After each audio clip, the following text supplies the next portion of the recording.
akkatti bahan beeku malee akkatti galan hin beekanii. Hordoftoota kiyyaa nagaa waaqayyoo hunduma keessaniif iyyuu haa baay'atu. Akkam jirtu nagaa keessanii waaqayyo balaa tasaa maatii keessan firoota keessan biyya keenya hundumarraa iyyuu haa qabu haa oolchu. Balaan tiraafikaa baay'ee tokko Itoophiyaa keenya keessatti babal'achaa jira. Lubbuun namoota baay'ee karaa balaa tiraafikaatiin baay'ee tokko darbaa jira. Akkuma miidiyaa irratti agarru yeroo baay'ee deddeebi'aa jechuudha.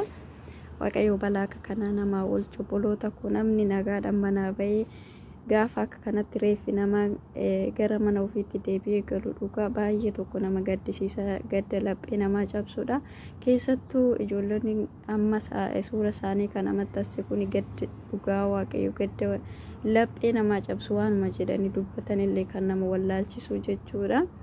Ijoolleen kun lamaanii barataa yuunivarsiitii yeroo turanitti hiriyaa walii turanii wal jaalatanii turanii barumsa isaanii xumuranii eebbifamanii gara maatii isaatitti fudhatee galee jechuudha. Micayyoo kana hiriyaa isaa maatii isaatti fudhatee galee sana booda turtiidhaan booda maatii kashiititti gara jaarsolii hergee akka araaramanii godhee ture jechuudha.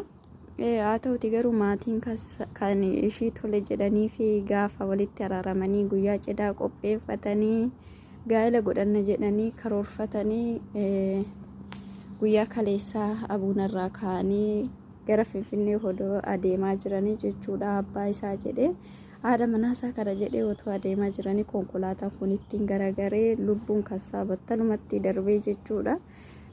Kan micayyoo fi kan abbaa garuu hammaaf lubbuun isaanii hin jiru. Guyyaa itti gammachuu isaanii arguudhaaf jiran otoo fuuldura isaaniitti eeganii otoo deemaa jiranii balaan akkanaa isaan muudatee balaan akkanaa isaan irra ga'ee lubbuu isaa dhabee guyyaa gammachuu isaa kana guyyaa gaddaa ta'ee jechuudha. Dhugaa baay'ee tokkotti nama gaddisiisa. Baay'ee tokko gadda laphee namaa cabsudha jechuudha. Dhugaa waaqayyo guyyicha namni taa'ee eegee irratti waamanii guyyicha irratti dhiyaate gaafa wanta akka kanaa dhagahamu baay'ee tokko nama gaddisiisa. Dhugaa waaqayyo namni boru akkas taanaa boru waan akkasii godhannaa boru guyyaa gammachuu keenya boru akkas jennee karoorfannaa jechuudha. Garuu wanta fuuldura keenya irratti nurratti ta'uudhaaf jiru wanta bakka fuuldura keenya irratti jireenya keenya mudatu hin beeknu jechuudha.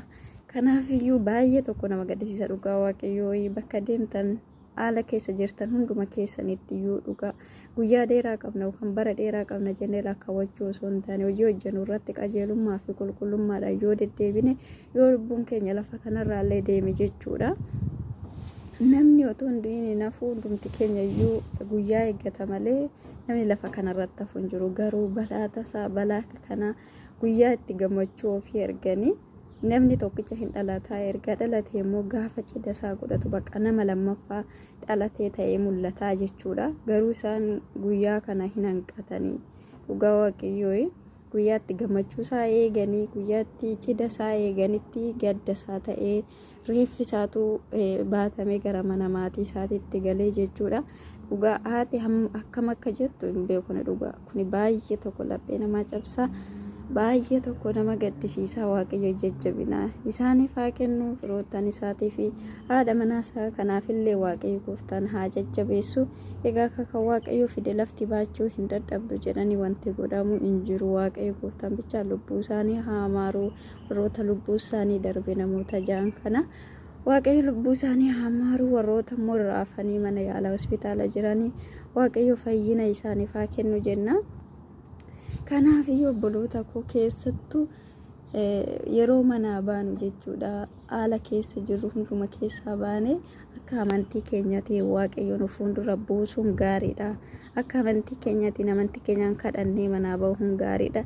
Yoo kadhachuullee dadhabna ta'e yerumatti konkolaataa seenne sana keessatti baqa akka amantii keenya sanitti waaqayyoon kadhachuun baay'ee tokko barbaachisaadha jechuudha. Balaa tasaa waaqayyoo nu haa oolchu. Waaqayyo gooftaan maatii keenya firoottan keenya biyya keenya haa oolchu.